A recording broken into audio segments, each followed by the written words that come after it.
আসসালামু আলাইকুম। আলহামদুলিল্লাহ রব্বিল আলমিন। সমস্ত প্রশংসা আল্লাহ পাক সুবহান তাআলার জন্য।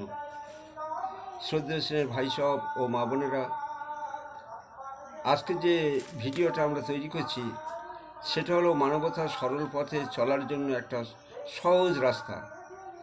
সেটা হলো এই যে আমরা প্রত্যেকের প্রতি সম্মান প্রদর্শন করব, আর বিশেষ করে কোনো মুসলমানকে ঘৃণা করে তুচ্ছ জ্ঞান না করে গুনাহগার থেকে গুনাহগার মুসলমানকে সম্মানের চোখে দেখা, গোনাকে ঘৃণা কিন্তু গুনাহগারকে নিজের ভাই হিসেবে মহব্বতের সাথে নিয়ে চলা, মুসলমান ভাইয়ের অন্যায় অবিচারমূলক কাজকে হজম করে তার সাথে ভালোবাসা সৃষ্টি করা, অপরের কাছে মাপ চেয়ে নেওয়া আর অপরকে মাপ করে দেয়া, এইটার দিকে আমরা সবিশেষ লক্ষ্য রাখব।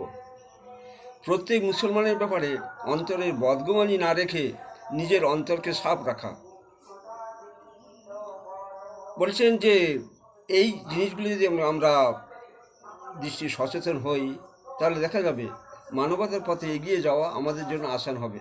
সেই জন্য আমি আপনার কাছে অনুরোধ করছি, আমার যে ভিডিওগুলো সেগুলো আপনারা মুখস্থ করার চেষ্টা করবেন, আর যদি আমরা বাস্তবে ফুটিয়ে তুলতে পারি মানবতার সরল পথে যাওয়া আমাদের জন্য আসান হবে ইনশাল্লাহ।